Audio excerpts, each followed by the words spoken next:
প্রিয় শিক্ষার্থী, আমরা আজকে আলোচনা করব বীজগাণিতিক রাশির গুণ নিয়ে। এটা সপ্তম শ্রেণীর একটা গুরুত্বপূর্ণ একটা অধ্যায় এবং প্রত্যেকটি ক্লাসে বিভিন্ন অঙ্ক করতে এটা আমাদের কাজে লাগে। আমরা গুণ করতে আমাদেরকে 3টা কাজ করতে হবে। বীজগাণিতিক রাশির ক্ষেত্রে আমাদের গুণের ক্ষেত্রে 3টা কাজ করতে হবে। 1 নাম্বার, আমাদেরকে চিহ্নের গুণ করতে হবে। চিহ্নের গুণ করতে হবে। 2 নাম্বার, সহগের গুণ করতে হবে। সহগের বা সংখ্যার গুণ করতে হবে, যে সংখ্যাটা থাকবে সেটা সংখ্যার গুণ। আমরা সহগ বলতে এখানে সাংখ্যিক সহগের কথা বলছি, গুণ করতে হবে।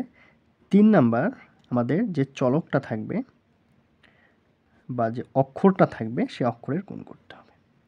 এই 3টা কাজ করার পরেই আমাদের একটা গুণাঙ্ক সম্পূর্ণ করা সম্ভব। আমরা এবার আলোচনা করব চিহ্নের গুণ নিয়ে।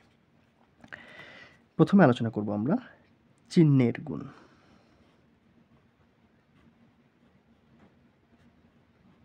চিহ্নের গুণ, চিহ্নের গুণটা আমরা কিভাবে করব? প্রথমে আমরা প্লাস প্লাস গুণ করে লিখব প্লাস, মাইনাস ডট গুণ লিখলাম, মাইনাস গুণ করে আমরা লিখব মাইনাস মানে হচ্ছে প্লাস, আর প্লাস মাইনাস গুণ করে মাইনাস, মাইনাস প্লাস গুণ করে হবে মাইনাস। এটা আমরা খুব সহজে মনে রাখতে পারবো। যদি বিপরীত চিহ্ন হয় তাহলে মাইনাস, একই চিহ্ন হলে প্লাস। যদি প্লাস প্লাস হয় প্লাস, মাইনাস মাইনাস হলেও প্লাস। আর যদি বিপরীত চিহ্ন, একটা প্লাস একটা মাইনাস অথবা একটা মাইনাস একটা প্লাস, তাহলে আমাদের চিহ্নটা হবে বিপরীত, উল্টা। এটা আমরা আসলে বুঝতে পেরেছি। এবার আমাদের 2 নাম্বারটা, যেটা সহগ বা সংখ্যার গুণ, এটা আমরা মনে রাখবো নামতার ঘর পাড়ার মাধ্যমে। নামতা, নামতা আমরা মোটামুটি সবাই 1 থেকে 10 ঘর নামতা পারি, তার উপরে পারলেও হবে। আমাদেরকে নামতার ঘর পারতে হবে। 1 1 1 2 1 2, এই নামতার ঘরটা আমাদেরকে পারতে হবে। মোটামুটি 1 থেকে 10 ঘরের নামতা মোটামুটি মুখস্থ রাখতে হবে। এবারে 3 নাম্বার যে জিনিসটা, সেটা হচ্ছে আমাদের চলক বা অক্ষরের। এটা আমরা করার চেষ্টা করি। চলক বা যে অক্ষরের যে গুণটা আছে, এটা আমাদেরকে কিভাবে করব? অক্ষরের গুণ, এটার জন্য আমাদেরকে একটা সূত্র মনে রাখতে হবে। সূত্রটা হচ্ছে, যদি এ বেজ হয় এবং এমটা পাওয়ার হয়, গুণ থাকে এ টু দি পাওয়ার এন, এটা আমাদের সমজাতীয়, চলকটা হতে হবে সমজাতীয়, এর সাথে এর বা এক্সের সাথে এক্সের গুণ করতে হবে। যদি আমাদের এটাও এ বেস হয়, এটাও এ বেস হয়, বেস যদি একই হয়, তবে একটা বেস লিখে পাওয়ারগুলোকে আমরা যোগ করে দেব, এম প্লাস এন। এটা একটা।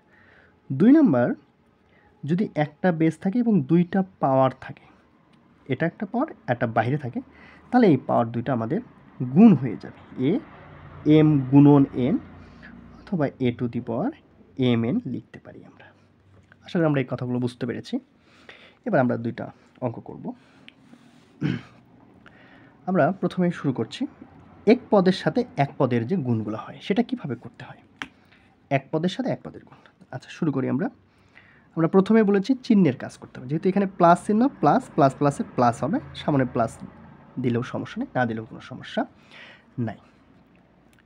তারপরে আমাদেরকে করতে হবে সহগের বা সংখ্যার গুণ। এখানে 3 সংখ্যা 4, তাহলে আমাদের নামতা পড়তে হবে 3 4 12। এবার এর সাথে এর গুণ, বির সাথে বির গুণ, যেহেতু এখানে এ টু দি পাওয়ার 1 আছে, এ 1 প্লাস এখানে এর পর হচ্ছে 3 যোগ করে দিলাম, যেহেতু একই ব্যাচ তাহলে আমরা পাওয়ারগুলোকে যোগ করে দিলাম। এখানে বি রয়েছে, বি যেহেতু এই পেশার বি নেই, তাহলে এখানে এটাই অ্যান্সার, শুধু বি হবে। 12 এ 1 আর 3 যোগ করে হবে 4 B, 12 to the power 4 B, এটা হবে আমাদের আনসার। আমরা আরও 3টা অঙ্ক দেখব। প্রথমে প্লাস প্লাসে প্লাস, 3 5 15, 15 লিখলাম। এখানেও এ আছে, এখানেও এ আছে, এ লিখলাম। এখানে এর পর 2, এখানে এর পর 1, তাহলে আমরা 2 প্লাস 1 লিখতে পারি। এবার এখানে এক্স আছে, এখানে এক্স আছে, এখানে 2টা পাওয়ার 2 প্লাস 5, এখানে আছে ওয়াই লিখতে পারি। তাহলে আমরা লিখব 15 এ 2 আর 1 যোগ করে হলো 3, যেহেতু পাওয়ারগুলো আমাদের বেস একই, পাওয়ারগুলো আমাদের যোগ হয়ে গেল। এবার এক্সের পাওয়ার হবে 5 আর 2 7 ইন্টু ওয়াই, এটা আমাদের দ্বিতীয় অঙ্কের অ্যান্সার। আশা করি আমরা সকলে বুঝতে পেরেছি। এবার চলে আসবো আমরা 3 নাম্বার অঙ্কে। 3 নম্বর অঙ্কে আমরা খেয়াল করি, দেখব চিহ্ন বিপরীত চিহ্ন আছে, এখানে প্লাস এখানে মাইনাস। তো বিপরীত চিহ্ন থাকলে আমরা বলে দিয়েছি যে কী হবে, মাইনাস হবে, অথবা আমরা এটা মনে রাখতে প্লাস মাইনাসে মাইনাস। 8 দুগুণে 16, এর এরপরে স্কোয়ার আছে, এখানে রয়েছে বি, এখানে রয়েছে বি স্কোয়ার, এখানে এ নেই, এর সাথে কোনো গুণটুন হলো না। এখানে 1, তাহলে 1 প্লাস 2, তাহলে মাইনাস 16 এ স্কোয়ার বি 1 প্লাস 2 আমরা লিখতে পারি 3। এটাই আমাদের এই অঙ্কের অ্যান্সার। আসলে আমরা বুঝতে পেরেছি। এবার আমরা চলে যাবো সবার শেষ নাম্বার অঙ্ক, এটা 4 নাম্বার হবে।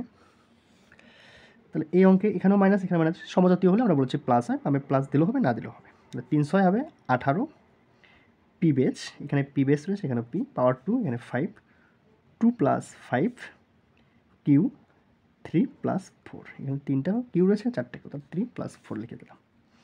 18 পি 5 আর 2 7, কিউ 3 আর 4 যোগ করে 7।